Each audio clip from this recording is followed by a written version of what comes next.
Una semana antes de que Cristo fuera clavado en la cruz, él montaba un asno hacia Jerusalén rodeado de una gran multitud. Y la multitud, que era muy numerosa, tendía sus mantos en el camino, y otros cortaban ramas de los árboles y las tendían por el camino. Y las personas que iban delante y las que iban detrás aclamaban diciendo: Hosana al Hijo de David, bendito el que viene en el nombre del Señor, Hosana en las alturas. Para los discípulos, esto parecía el cumplimiento de las aspiraciones que por largo tiempo habían atesorado. Finalmente su maestro estaba siendo reconocido por las multitudes adoradoras. Pero justo en medio de este crescendo de alabanza leemos: Y cuando llegó cerca de la ciudad, al verla, lloró sobre ella, diciendo: Oh, si también tú conocieses al menos en este tu día lo que es para tu paz, mas ahora está encubierta de tus ojos. Al abarcar con la vista la ciudad, Jesús contempló todo lo que esta nación había hecho en rebeldía contra su Padre. Cuando vio lo que le sucedería en menos de 40 años a partir de ese día, comenzó a llorar. Esto no fue una pequeña lágrima en el ojo, fue liberada una tristeza intensa y irreprimible que irrumpió en grandes sollozos de agonía. Una de las definiciones que el Señor usó para describir el carácter de Dios es tardo para la ira, o como vimos también, que sufre prolongadamente. Y pasando Jehová por delante de él, proclamó: Jehová, Jehová, fuerte, misericordioso, tardo para la ira, y grande en misericordia y verdad. Esta palabra tiene los siguientes significados. Propiamente la nariz o orificio nasal, de ahí la cara o ocasionalmente una persona, también por la respiración agitada o por la pasión. Ira, enojo, más antesemblante, cara, más tolerancia, la frente, o largo, sufrir, nariz, orificio nasal, hocico, digno o ira. Pero Ana daba una parte escogida, porque amaba a Ana, y aunque Jehová no le había concedido tener hijos. No tiene sentido decir que Ana recibió una porción enojada porque era amada, como le expresa el léxico. Probablemente con tristeza en mente, ya que las palabras que significan ira a veces se aplican a la tristeza. Las lágrimas ardientes de Jesús manaron como resultado de su gran amor por sus hijos. ¿Esto incluye el enojo? Sí, ira por lo que el pecado había hecho a sus amados hijos, expresada en un profundo dolor y ardientes lágrimas. Porque mis pensamientos no son vuestros pensamientos, ni vuestros caminos mis caminos, dijo Jehová. Como son más altos los cielos que la tierra, así son mis caminos más altos que vuestros caminos, y mis pensamientos más que vuestros pensamientos. Cuando leemos acerca de la ira del Señor en la Biblia, ¿estamos seguros de que la entendemos correctamente? Miremos una vez más la vida de Jesús para ver la forma en la que Él expresa el enojo. Ay de vosotros, escribas y fariseos, hipócritas, porque devoráis las casas de las viudas, y como pretexto hacéis largas oraciones. Por esto recibiréis mayor condenación. Ay de vosotros, escribas y fariseos, hipócritas, porque recorréis mar y tierra para hacer un prosélito, y una vez hecho, le hacéis 2 veces más hijos del infierno que vosotros. Ay de vosotros, guías ciegos, que decís: si alguno jura por el templo, no es nada, pero si alguno jura por el oro del templo, es deudor. Insensatos y ciegos, porque ¿cuál es mayor, el oro o el templo que santifica al oro? Jesús ciertamente parece enojado en estos versículos. Los ayes se prolongan en los versículos subsiguientes y luego leemos algo muy importante. Jerusalén, Jerusalén, que matas a los profetas y apedreas a los que te son enviados. ¿Cuántas veces quise juntar a tus hijos como la gallina junta sus polluelos debajo de las alas y no quisiste? Jesús amaba a estos pobres y engañados líderes judíos. Él quería reunirlos bajo su protección. Usa un lenguaje tierno al hacer referencia a la gallina que reúne a sus crías, ilustrando de manera conmovedora el amor del Salvador. Su enojo es una expresión del profundo dolor que poco antes se había manifestado en llanto. De esta forma vemos revelada la ira de Dios en el lenguaje de Mateo 23. Si alguna vez hubo un momento en el que podría justificarse el llamar fuego del cielo, era ahora. Estos líderes estaban causando la pérdida de toda la nación. Estaban interponiéndose en el camino entre Jesús y la gente, corrompiendo las enseñanzas puras de la Escritura. Seguramente este sería un buen momento para cortarlos y dejar que la verdad llegue a las masas. Jesús no levanta la espada ni hace descender fuego del cielo, sino que dice estas palabras: He aquí vuestra casa os es dejada desierta. Aquí está la culminación de la ira de Dios. El Hijo de Dios declara que la protección de la nación ha sido quitada. Luego de este instante, Satanás puede tomar el control total de los líderes judíos y poco después logran cumplir sus planes asesinos de matar a Jesús. Es importante notar que cuando Jesús declaró que la casa de Israel había quedado desierta, preparó el camino para su propia muerte, no la muerte de aquellos que se oponían a él. Cuando el espíritu restrictivo de Dios se alejó de los sacerdotes y gobernantes, no había nada que impidiera que mataran a Jesús. Satanás ahora podía tomar el control y en 40 años pudo destruir por completo la ciudad donde más de 1 millón de judíos perdieron la vida a manos de los romanos. Aquí está la definición de la ira de Dios expresada de otra manera. Envió sobre ellos el ardor de su ira, enojo, indignación y angustia, un ejército de ángeles destructores. ¿Quién es el destructor? Ni murmuréis como algunos de ellos murmuraron y perecieron por el destructor. La palabra destructor en griego significa serpiente venenosa. Y tienen por rey sobre ellos al ángel del abismo, cuyo nombre en hebreo es Abadón y en griego Apolión. El destructor es Satanás.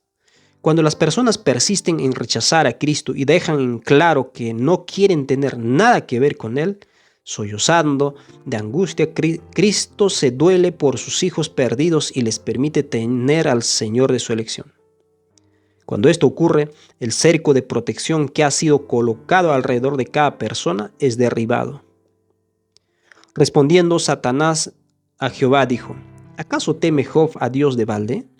¿No le has cercado alrededor a él y a su casa y a todo lo que tiene? Al trabajo de sus manos has dado bendición, por tanto, sus bienes han aumentado sobre la tierra. El ángel de Jehová acampa alrededor de los que le temen y los defiende. El que cava un hoyo caerá en él, y al que rompa el cerco lo morderá una serpiente. ¿Cómo se logra la ruptura del cerco protector? Ve pues ahora y escribe esta visión en una tabla delante de ellos, y regístralas en un libro, para que quede hasta el día postrero, eternamente y para siempre. Porque este pueblo es rebelde, hijos mentirosos, hijos que no quisieron oír la ley de Jehová, que dicen a los videntes: no veáis, y a los profetas: no nos profeticéis lo recto, decidnos cosas halagüeñas, profetizad mentiras. Dejad el camino, apartaos de la senda, quitad de nuestra presencia al Santo de Israel. Por tanto, el Santo de Israel dice así: porque desechasteis esta palabra y confiasteis en violencia y en iniquidad, y en ello os habéis apoyado. Por tanto, os será este pecado como grieta que amenaza ruina, extendiéndose en una pared elevada cuya caída viene súbita y repentinamente. Y se quebrará como se quiebra un vaso de alfarero, que sin misericordia lo hace en pedazos, tanto que entre los pedazos no se halla tiesto para traer fuego del hogar o para sacar agua del pozo. Hay conjuración de los profetas en medio de ella, como león rugiente que arrebata presa. Devoraron almas, tomaron haciendas y honra, multiplicaron sus viudas en medio de ella. Sus sacerdotes violaron mi ley, y contaminaron mi santuario. Entre lo santo y lo profano no hicieron diferencia, ni distinguieron entre inmundo y limpio. Y de mis días de reposo apartaron sus ojos, y yo he sido profanado en medio de ellos. Sus príncipes en medio de ellas son como lobos que arrebatan presa, derramando sangre para destruir las almas, para obtener ganancias injustas. Y sus profetas recubrían con lodo suelto, profetizándoles vanidad y adivinándolos mentiras, diciendo: así ha dicho Jehová el Señor. Y Jehová no había hablado. El pueblo de la tierra usaba de opresión y cometía robo. Al afligido y menesteroso hacía violencia, y al extranjero oprimía sin derecho. Y busqué entre ellos hombre que hiciese vallado y que se pusiese en la brecha delante de mí, a favor de la tierra, para que yo no la destruyese, y no lo hallé. Por tanto, derramé sobre ellos mi ira, con el ardor de mi ira los consumí. Hice volver el camino de ellos sobre su propia cabeza, dice el Jehová el Señor. Estos son los puntos claves que crean una brecha en la pared. 1. Aprovecharse de las personas para obtener beneficio personal. 2. Violar la ley, rebelión. 3. Profanar las cosas santas, mezclar lo sagrado y lo común. 4. Apartar los ojos de los sábados. 5. Los líderes están involucrados en ganancias deshonestas. 6. Los líderes proféticos dicen mentiras. 7. Oprimir a los pobres y necesitados. Cuando los hijos de Dios rompen sus mandamientos y se niegan a arrepentirse y continúan haciendo cosas perversas, eventualmente lo colocan a Dios en una posición en la que ya no puede protegerlos. Esto le causa una terrible aflicción. Él no quiere entregar a sus hijos, pero Satanás los acusa ante Dios y exige el derecho de tenerlos. Este dolor y angustia es la ira de Dios. Es la respiración agitada a través de la nariz por la profunda tristeza. Cuando miramos en la lista descrita en Ezequiel 22, encontramos referencias similares mencionadas por Jesús en Mateo 23. En el tiempo de Ezequiel, el cerco fue removido e Israel fue tomado cautivo por Babilonia. En los días de Cristo, el cerco fue quitado y llegaron los romanos y destruyeron Jerusalén. Estos son los 7 puntos clave que crearon la brecha. Consideremos algunos ejemplos en que las personas rompen estos cercos de protección. Aprovecharse de las personas para obtener beneficio personal. Ay de vosotros, escribas y fariseos hipócritas, porque limpiáis de lo fuera del vaso y del plato, pero por dentro estáis llenos de robo y de injusticia. Violar la ley, rebelión. Ay de vosotros, escribas y fariseos hipócritas, porque diezmáis la menta y el eneldo y el comino, y dejáis lo más importante de la ley, la justicia, la misericordia y la fe. Esto era hacer necesario sin dejar de hacer aquello. Profanar las cosas santas, mezclar lo sagrado y lo común. Ay de vosotros, guías ciegos, que decís: si alguno jura por el templo no es nada, pero si alguno jura por el oro del templo es deudor. Insensatos y ciegos, porque ¿cuál es mayor, el oro o el templo que santifica al oro? También decís: si alguno jura por el altar no es nada, pero si alguno jura por la ofrenda que está sobre él es deudor. Necios y ciegos, porque ¿cuál es mayor, la ofrenda o el altar que santifica la ofrenda? Pues el que jura por el altar jura por él y por todo lo que está sobre él. Esconder los ojos de los sábados, porque atan cargas pesadas y difíciles de llevar y las ponen sobre los hombros de los hombres, pero ellos ni con un dedo quieren moverlas. Los líderes están involucrados en ganancias deshonestas. Ay de vosotros, guías ciegos, que decid: si alguno jura por el templo no es nada, pero si alguno jura por el oro del templo es deudor. Los líderes proféticos dicen mentiras. Así también vosotros por fuera a la verdad os mostráis justos a los hombres, pero por dentro estáis llenos de hipocresía y iniquidad. Oprimir a los pobres y necesitados. Ay de vosotros, escribas y fariseos hipócritas, porque devoráis las casas de las viudas y como pretexto hacéis largas oraciones. Por esto recibiréis mayor condenación.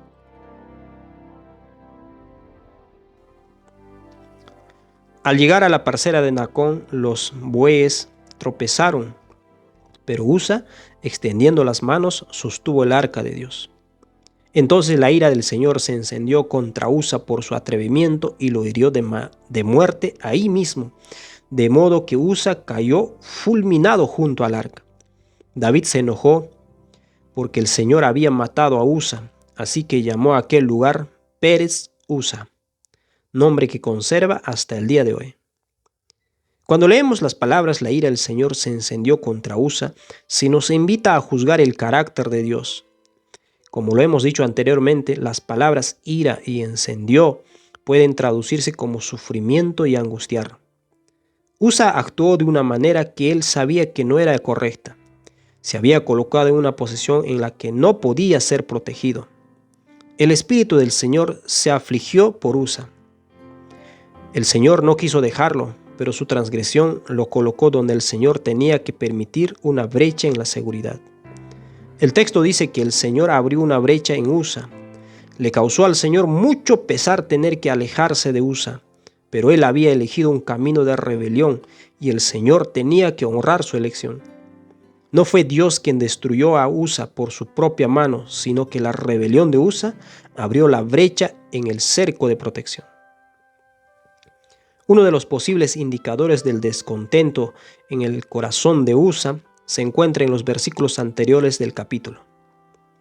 Pusieron el arca de Dios sobre un carro nuevo y la llevaron de la casa de Abinadab, que estaba en el collado, y Usa y Ahío, hijos de Abinadab, guiaban el carro nuevo. Y cuando lo llevaban de la casa de Abinadab, que estaba en el collado con el arca de Dios, Ahío iba delante del arca.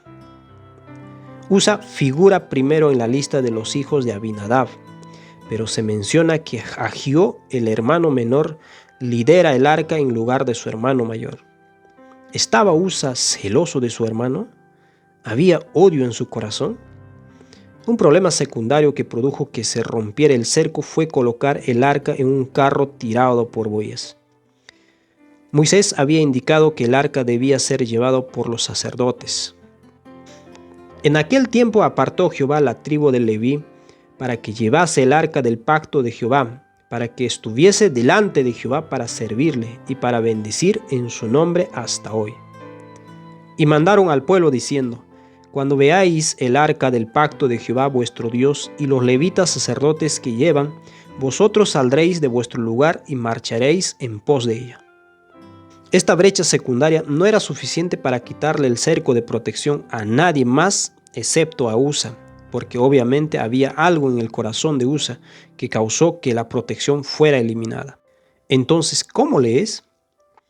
¿Lees en el carácter del Señor una ira ardiente que hace pedazos a Usa, o ves un padre tierno, afligido, resignándose a la decisión de Usa de seguir un camino de rebelión?